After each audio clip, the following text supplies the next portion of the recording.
Di tengah pandemi, eksekusi testing dan tracing menjadi kunci penting untuk keberlangsungan aktivitas masyarakat. Tes PCR sering jadi syarat utama dalam berkegiatan, seperti ketika mau berpergian keluar kota. Emang sih, karena berubah-ubahnya peraturan pemerintah mengenai kebijakan PCR untuk perjalanan, akhirnya membuat netizen jadi galau. Tapi, netizen jadi sibuk mengeroyok dan menuduh beberapa nama Menteri Kabinet Jokowi yang katanya terlibat dalam bisnis tes PCR. Mulai dari Menko Marves Luhut Panjaitan hingga Menteri BUMN Erick Thohir yang katanya ada keterlibatan dalam bisnis PCR melalui PT GSI. Jadi PT GSI ini penguasa PCR tes. Usut punya usut, total tes yang dilakukan PT GSI selama pandemi hanya berjumlah 700.000 tes, yang ternyata hanya 2,5% dari seluruh total tes yang dilakukan di Indonesia. Jumlahnya sama kayak angka zakat ya. Sisanya mayoritas alias 97,5% dilakukan pihak lain. Kecil banget kan berarti? Bayangkan guys, waktu gelombang kedua pandemi COVID-19 masuk ke Indonesia, PT GSI menjadi satu-satunya yayasan yang memberikan dukungan berupa tes PCR gratis. Program sosial Swab and Save Indonesia yang dilakukan GSI Lab hingga saat ini membagikan 5.000 PCR swab gratis kepada masyarakat Indonesia yang membutuhkan, seperti masyarakat kurang mampu dan petugas garda terdepan alias frontliners yang memiliki resiko tinggi terpapar. Di saat bersamaan, Bumame Farmasi malah melakukan ekspansi dengan pembukaan 41 cabang baru di seluruh Indonesia. Belum lagi, Smart Co Lab juga ikut membuka sebanyak 21 cabang baru. Kalau emang mau nyari untung, kenapa nggak ekspansi sebanyak yang lain? Nggak hanya itu, para shareholders GSI Lab juga memberikan mayoritas dari keuntungannya untuk mengembangkan kekuatan sektor kesehatan Indonesia, terutama dalam bidang layanan pengujian berbasis PCR kepada masyarakat umum dan pemahaman ilmiah tentang tantangan genetik yang dihadapi masyarakat Indonesia. Jadi sebenarnya siapa sih PT GSI?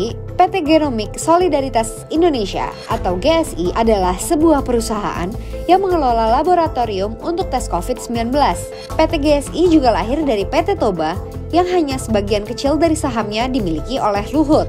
PT Toba Bumi Energi yang berpartisipasi dalam memberikan wujud bantuan yang diinisiasi oleh rekan-rekannya dari grup Indika, Adaro, Northstar, dan lain-lain untuk membantu penyediaan fasilitas tes COVID-19 dengan kapasitas yang besar. Ada juga salah satu yayasan kemanusiaan milik PT Adaro yang diberi nama PT Yayasan Adaro Bangun Negeri, yang hanya 6% dari sahamnya dimiliki oleh Boy Thohir, kakak kandung dari Menteri BUMN Erick Thohir. Perlu diingat, Boy dan Erick Thohir memang saudara, tapi tidak ada keterlibatan Erick Thohir dalam bidang usaha milik kakaknya, apalagi setelah menjabat jadi Menteri BUMN. Nggak hanya itu, Erick Thohir juga tidak aktif di Yayasan Kemanusiaan Adaro. Semakin jauh kan kaitan Menteri BUMN dengan tuduhan yang lagi ramai itu. Jadi, sebenarnya siapa sih mafia di balik bisnis PCR? Kenapa isunya ramai ketika pemerintah mulai menurunkan harga PCR? Apakah karena tes dan tracing kita makin ekonomis? Lebih menarik lagi nih guys, ternyata Indonesia termasuk 10% negara dengan tarif swab yang paling terjangkau. Yuk kita buka-bukaan tarif PCR di negara tetangga.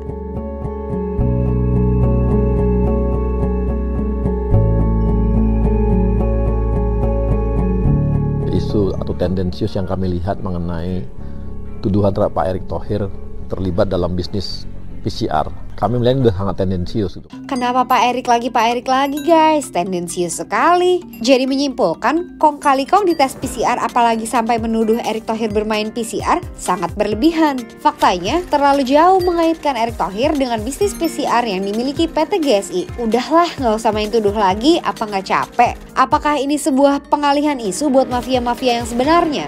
Atau karena harga PCR turun jadi ngambek? Atau jangan-jangan permainan jahat politis karena ada yang ambi